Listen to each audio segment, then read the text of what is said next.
आषाढी एकादशीची व्रतकथा। एकदा युधिष्ठिराने भगवान श्रीकृष्णांना विचारले, केशवा, आषाढ शुक्ल पक्षातील एकादशीचे नाव काय? त्या दिवशी कोणत्या देवाची पूजा करावी व त्या व्रताचा विधी कसा आहे ते मला सांगा। भगवान श्रीकृष्ण म्हणाले, हे पृथ्वीचे पालन करणाऱ्या राजा, जी कथा पूर्वी ब्रह्मदेवाने नारदाला सांगितली तीच आश्चर्यकारक कथा मी तुला सांगतो। नारदाने विचारले, पित्या ब्रह्मदेवा, आषाढाच्या शुक्ल पक्षातील एकादशीचे नाव काय आहे व तिचे महात्म्य काय आहे ते मला सांगा, कारण मला विष्णूची आराधना करायची आहे। ब्रह्मदेव म्हणाले, मुनिश्रेष्ठा, तू चांगले विचारलेस। तू खरोखरच वैष्णव आहेस। त्रिलोक्यामध्ये एकादशीसारखे दुसरे पवित्र व्रत नाही। हे व्रत पुण्यकारक असून ते पापांचा नाश करते व सर्व इच्छा पूर्ण करते। ज्या मनुष्यांनी जन्माला येऊन हे व्रत केले नाही त्यांना खरोखरच नरकाची इच्छा आहे असे समजावे।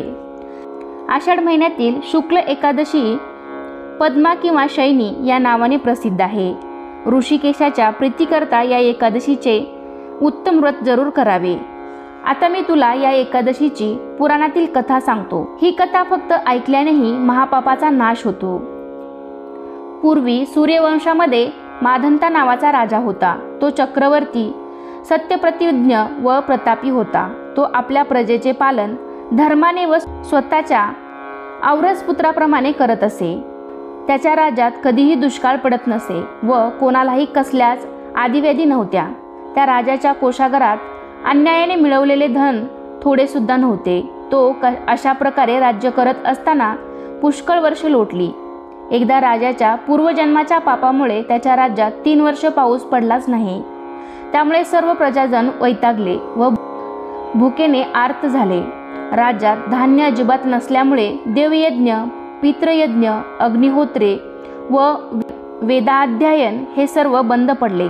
तेव्हा सर्व प्रजाजन राजाकडे आले आणि म्हणाले, राजा, प्रजेला हिताचे ठरेल असे आमचे बोलणे ऐक। पुराणामध्ये पंडितांनी पाण्याला नारा असे म्हटले आहे।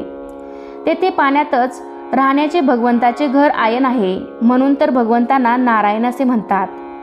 नारायण सर्वांच्या हृदयात राहतो। हा भगवान विष्णू पर्जन्य रूपच आहे। पर्जन्याची वृष्टी तोच करतो। त्यातूनच अन्न निर्माण होते व अन्नातूनच प्रजा निर्माण होते। हे राजा, असा हा पर्जन्य नसेल तर प्रजेचा नाश होतो। तेव्हा नृपश्रेष्ठा, ज्यामुळे पाऊस पडेल व आमचा योगक्षेम चालेल असे काहीतरी कर।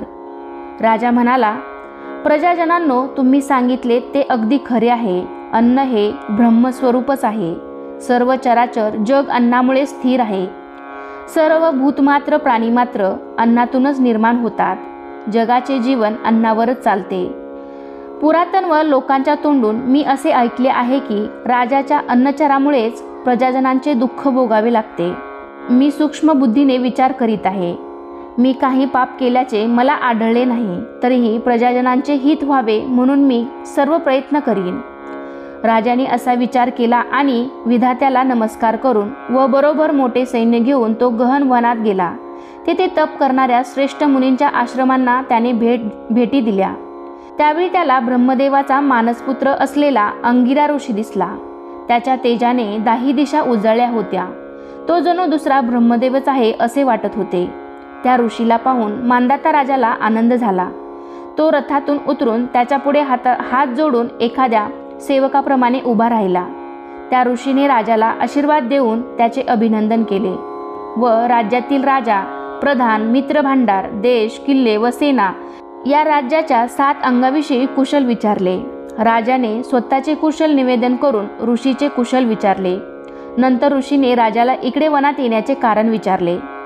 मुनीला ते कारण सांगताना राजा म्हणाला, मुनिश्रेष्ठा, मी स्वधर्माप्रमाणे पृथ्वीचे पालन करीत होतो, तरीही माझ्या राज्यात अनावृष्टी का व्हावी याचे कारण मला समजत नाही। माझा संशय नाहीसा व्हावा म्हणून मी आपल्या पायांपाशी आलो आहे। तरी प्रजाजनांचा योगक्षेम चालेल व त्यांचे समाधान होईल असा उपाय सुचवा। राजा, हे कृतयुग सर्व युगात उत्तम युग आहे असे म्हणतात। या युगात ब्राह्मण धर्म प्रधान आहे आणि या धर्माचे 4 चरण संपूर्ण आहेत। या युगात तप करण्याचा धर्म फक्त ब्राह्मणांचाच आहे। असे असता राजा तुझ्या राज्यात एक शूद्र तप करीत आहे. करू नये असे काम त्याने केल्यामुळे तुझ्या राज्यात मेघ वर्षत नाही. तू त्या शूद्राचा वध करण्याचा प्रयत्न कर, म्हणजे दोष दूर होईल.